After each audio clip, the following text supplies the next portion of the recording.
Hari ini saya akan tunjukkan 10 topik atau niche untuk channel YouTube yang sangat berpotensi dalam mendapatkan jutaan view tanpa harus berbicara.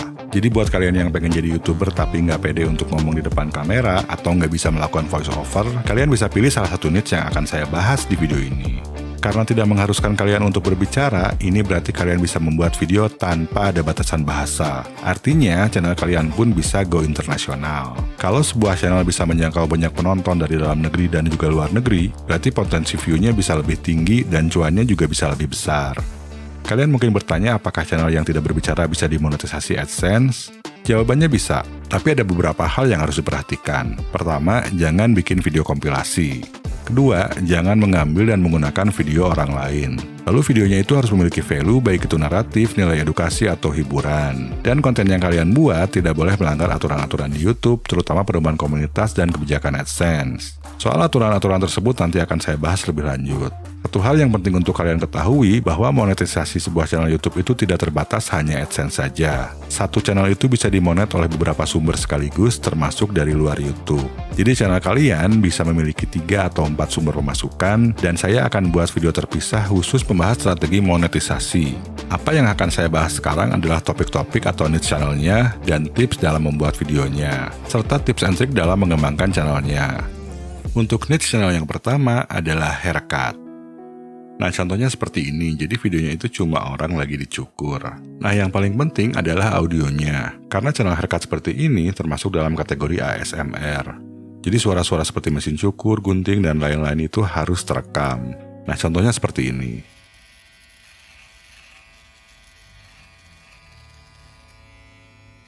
Video ini view-nya 128.000, padahal subscribernya baru 29.000.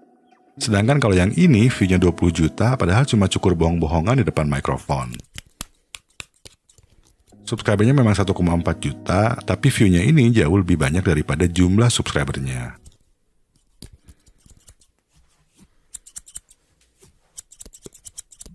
Nah, yang ini juga view-nya 5 jutaan, padahal cuma cukur bohong-bohongan di depan kamera.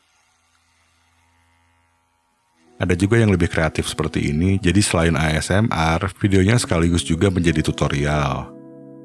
Niche channel selanjutnya adalah massage atau pijat.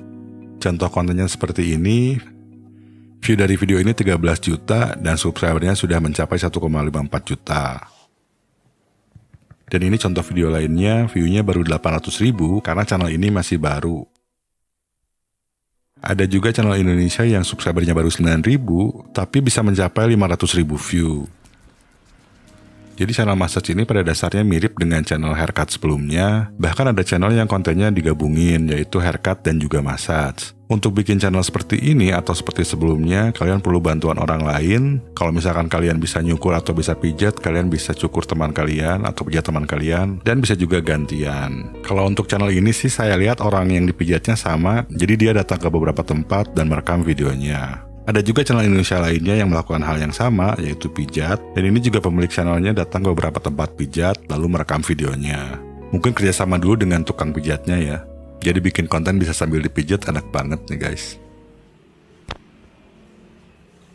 Dan sebetulnya bikin konten seperti ini juga nggak harus pijat keras-keras karena yang penting itu adalah audionya dan viewer bisa mendengarkan dengan jelas. Ide channel yang ketiga adalah workout atau exercise. Di sini juga kita bisa bikin video tanpa harus bicara, jadi tinggal menemukan cara-cara yang benar dalam melakukan exercise seperti leg stretching atau untuk otot-otot lainnya. Jadi videonya itu cuma ditambahin keterangan dan diiringi dengan musik. Untuk musik yang digunakan, pastikan jangan menggunakan lagu-lagu yang berhak cipta, tapi bisa pakai musik-musik yang bebas hak cipta dari YouTube Audio Library. Atau kalian juga bisa pakai musik-musik bebas berhak cipta dari situs seperti Epidemic Sound. Musik-musik dari Epidemic Sound ini lebih bagus daripada YouTube Audio Library, cuma kalau Epidemic Sound ini tidak gratis. Dan ini contoh video lainnya untuk workout. Channel ini subscribernya lebih sedikit dari yang tadi, tapi view-nya bisa mencapai 100.000 walaupun subscribernya baru 20 ribuan. Video seperti ini bisa direkam dengan handphone yang dipasang di tripod. Di Shopee juga banyak tripod yang murah, nanti linknya saya akan pasang di deskripsi. Nah, kalau channel ini lebih gila lagi, jadi yang olahraganya itu adalah animasi. Tapi subscribernya bisa mencapai 3 juta dan view-nya juga 4 jutaan. Niche yang selanjutnya adalah yoga. Nah, ini konsepnya sama dengan workout, jadi cukup rekam video pakai tripod, lalu diiringi dengan musik. Bahkan konten-konten yoga dan workout itu bisa disatukan dalam satu channel. Contohnya channel Madi Morrison ini menggabungkan yoga dan workout.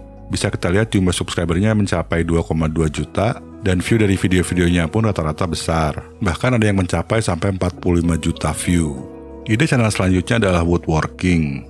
Jadi yang YouTube itu nggak cuma selebritis, nggak cuma di bidang hiburan, tapi juga buat orang-orang yang memiliki skill dalam woodworking atau kerajinan dan bahkan dalam pembangunan rumah. Di sini bisa kita lihat videonya itu dipercepat ya supaya nggak terlalu lama dan kita juga bisa dengar audionya. Ini contoh video lainnya dari woodworking. Videonya bisa mencapai 2 juta view dan channelnya bisa memiliki 100.000 subscriber. Nah, buat kalian yang punya skill woodworking, kalian bisa sekalian bikin video YouTube, kalian nggak perlu bicara, cukup menunjukkan apa yang sedang kalian lakukan. Cuma pastikan videonya itu memiliki naratif, jadi misalkan pembuatan meja ditunjukkan dari awal sampai selesai. Dan yang pasti jangan lupa rekam audionya. Di sini juga bisa kita dengar kalau audionya direkam ya. Dan saya juga menemukan channel Indonesia yang melakukan hal yang sama. Nama channelnya Mari Ciptakan dan saya lihat juga sudah lumayan berkembang. Di sini video-videonya banyak yang pakai judul bahasa Inggris. Jadi dengan menggunakan bahasa Inggris untuk title videonya, viewer yang datang pun tidak terbatas hanya dari Indonesia. Di sini ada videonya yang mencapai 400.000 dan bahkan ini ada yang 2 juta view. Coba kita lihat videonya. Nah, pada intinya mirip dengan yang tadi ya. Jadi shot-shotnya itu close dan suaranya direkam. Bahkan ada suara ayam ya. Dan sebetulnya tidak hanya kayu ya, tapi juga bisa kerajinan lain. Contohnya seperti papercraft. Ide channel selanjutnya adalah drawing ASMR. Ide channel seperti ini mungkin khusus untuk orang yang bisa menggambar saja, tapi kalau kalian kebetulan bisa menggambar, kalian bisa coba bikin channel seperti ini. Kalian gak perlu nunjukin wajah dan gak perlu bicara. Cukup rekam video kalian secara close up pada saat lagi menggambar, dan juga rekam audionya. Dan kalian pun juga bisa menggambar dengan pensil seperti yang ada di video ini. Ide selanjutnya adalah tutorial gardening dan juga bercocok tanam. Bisa kita dengar di sini audionya direkam, tapi orangnya tidak berbicara. Dan ada juga video yang membuat Zen Garden, dan ini view-nya bisa mencapai 1 juta, padahal subscribernya baru 40 ribuan. Kalau saya baca di sini, Zen Garden adalah jenis taman yang dikenal sebagai ciri khas dari gaya arsitektur Jepang. Ide channel selanjutnya adalah ASMR Cooking. Nah, di sini bisa kita lihat videonya pun di-shot secara close dan juga audionya direkam sehingga viewer bisa mendengarkan. Jadi kalian nggak perlu bicara dan nggak perlu menampilkan wajah. Nah, ini adalah contoh yang lainnya. Jadi kalau di video ini selain audio memasaknya juga direkam, ditambah juga dengan iringan background musik. Nah, kalian juga bisa coba bikin resep-resep viral yang ada di TikTok. Contohnya channel ini punya 76.000 subscriber, tapi videonya mampu mendapatkan hampir 2 juta view. Nah, video-video seperti ini tuh ramai ditonton karena cukup menggiurkan buat yang nonton ya. Saya pun sekarang jadi pingin makan. Dan saya pun menemukan channel ini yaitu Vinastar Channel, yang saya pikir tadinya dari luar negeri, ternyata channel dari Indonesia. Kalau kita lihat video-videonya, view-nya juga lumayan besar-besar ya, bahkan ada yang 9,2 juta view. Dan ini video bikin cakwe mencapai 2,9 juta view. Dan kalau kita lihat pun juga title-titlenya menggunakan bahasa Inggris. Jadi viewernya bisa datang dari luar negeri, sehingga potensi view-nya bisa lebih besar.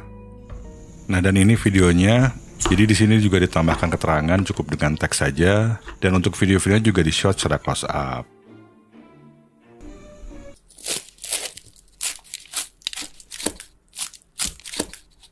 Jadi video-videonya itu satisfying banget ya, dan benar-benar bikin saya pingin makan. Tapi konsepnya sama dengan channel yang tadi dari Indonesia. Nah, selain membuat resep sendiri, kalian pun bisa nge-shoot pedagang-pedagang di pasar atau kaki lima yang sedang memasak. Tapi tentunya kalian harus minta izin terlebih dahulu, jangan sampai kita mengganggu pedagang-pedagang tersebut. Nah, kalau kalian nggak bisa masak, kalian bisa coba ide channel selanjutnya yaitu ASMR Mukbang. Jadi di sini kalian cukup makan aja makanan-makanan yang enak dan bikin videonya. Nah, di sini videonya di-shot secara close dan jangan lupa rekam audionya. Karena ASMR itu intinya adalah audio. Nah, di sini adalah contoh lainnya dari ASMR Mukbang. Di sini dia lagi makan, nggak perlu bicara, cukup makan dan merekam audionya. Dan makanan yang dimakan kelihatannya enak banget ya guys.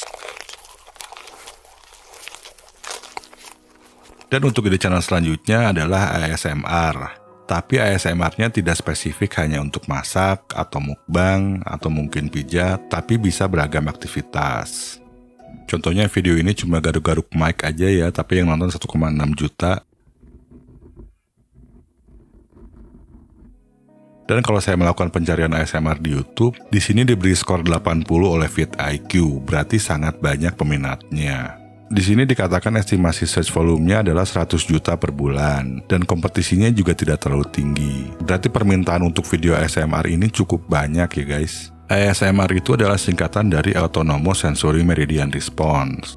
ASMR sering dijadikan ungkapan atau istilah dari sebuah sensasi spontan seseorang yang dipicu oleh suara tertentu.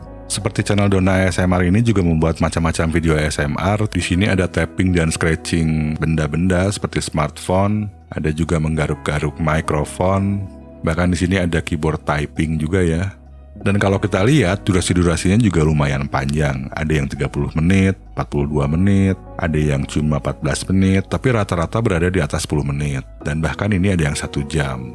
Untuk bikin video-videonya, kalian bisa mulai dengan kamera HP dulu kalau kalian belum punya kamera DSLR atau mirrorless. Dan kalau belum punya komputer, editingnya bisa di HP dulu dengan menggunakan aplikasi seperti KineMaster atau CapCut. Untuk nonton tutorial CapCut, nanti kalian bisa cek link videonya di deskripsi. Tapi untuk audionya, saya sangat menyarankan untuk membeli mikrofon eksternal, kecuali kalau kalian memilih untuk bikin channel senam atau yoga. Sedangkan untuk niche yang lain, audiensnya itu menginginkan audio yang bagus karena bisa dikatakan hampir semuanya berada pada kategori ASMR. Saya sarankan untuk menggunakan lavalier mic atau shotgun condenser mic. Kalian bisa mulai dengan mikrofon yang murah dulu, seperti lavalier mic ini yaitu merek Boya by M1 DM Dual. Bukan yang terbaik, tapi hasilnya lumayan. Cuma posisinya harus dekat. Contohnya untuk video pijat bisa dipasang di tangan dan diikat pakai handband.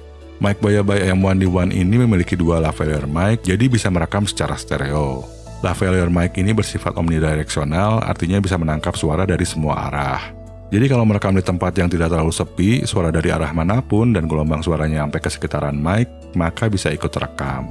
Sedangkan untuk shotgun condenser mic umumnya bersifat unidirectional, jadi hanya akan menangkap suara dari satu arah. Kalau ada suara motor lewat atau tetangga teriak, suaranya tetap bisa terekam tapi nggak akan terlalu kencang, jadinya tidak terlalu mengganggu audio. Dan kalau pakai shotgun mic untuk ASMR, gunakan yang berjenis condenser super cardioid. Yang nggak terlalu mahal ada merek Boya by MM1 Plus, harganya 400 ribuan. Cuma jangan sampai salah beli, karena Boya by MM1 ini ada dua jenis, yaitu yang regular dan juga yang plus. Nah, kalian pastikan beli yang ada plusnya. Baik dengan menggunakan lavalier atau shotgun mic, kita bisa rekam audionya langsung pakai HP. Untuk di Android, kalian bisa menggunakan aplikasi perekam suara seperti Voice Recorder Pro. Dan pastikan audio channelnya di set ke stereo. Dan sample rate-nya pilih 44100 Hz. Selain memperhatikan audionya, pelajari juga video-video dari channel-channel yang tadi saya tunjukkan. Kalau untuk shotnya itu rata-rata ambil close-up shot dan gak banyak pergerakan kamera. Jadi kamera atau HP cukup dipasang di tripod. Dan karena jenisnya harus membuat viewer lebih tenang dan nyaman, jadi editingnya pun nggak harus terlalu banyak pakai efek-efek. Dan saran saya agar kalian bisa meningkatkan kualitas video kalian, pelajari juga dasar dari kamera framing dan komposisi. Di YouTube banyak tutorialnya, dan di masa depan saya pun rencananya akan membuat tutorial penggunaan kamera. Nah, kalau untuk urusan menambah view dan mengembangkan channel, saya perlu ingatkan kalau di YouTube itu awalnya akan berjalan lambat. Kita perlu rajin bikin konten secara konsisten, nggak akan langsung viral hanya dengan satu konten doang. Yang penting untuk diperhatikan adalah thumbnail dan title-nya. Thumbnailnya itu jarang pakai tulisan jadi terlihat lebih clean, tapi gambarnya itu estetik dan satisfying. Jadi meluangkan waktu untuk belajar kamera framing dan komposisi itu penting banget, bukan hanya untuk mendapatkan video yang estetik, tapi juga membantu dalam membuat thumbnail yang lebih menarik perhatian viewer. Dan juga pelajari cara menulis title yang lebih menarik. Saya menyarankan pakai bahasa Inggris untuk bisa menjangkau lebih banyak viewer. Kalian nggak perlu ngomong pakai bahasa Inggris, cukup title dan deskripsi videonya doang yang pakai bahasa Inggris. Supaya lebih mudah, kalian bisa pakai bantuan Google Translate dan pakai Grammarly supaya bahasa Inggrisnya lebih bagus. Contohnya kalau bikin video resep sandwich, daripada nulis title seperti ini, kita bisa pakai bahasa Inggris seperti ini. Tapi untuk lebih menarik perhatian viewer, akan lebih baik kalau titlenya tuh seperti ini.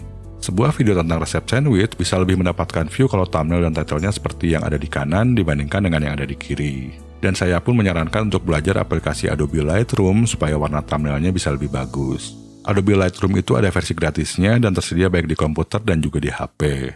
Warna thumbnailnya bisa terlihat seperti ini kalau di-enhance pakai Lightroom. Nah, untuk strategi pengembangan channel secara jangka panjang, kalian wajib tahu cara membaca dan mengerti analitik YouTube. Dan juga pastikan kalian mengerti tentang peraturan-peraturan.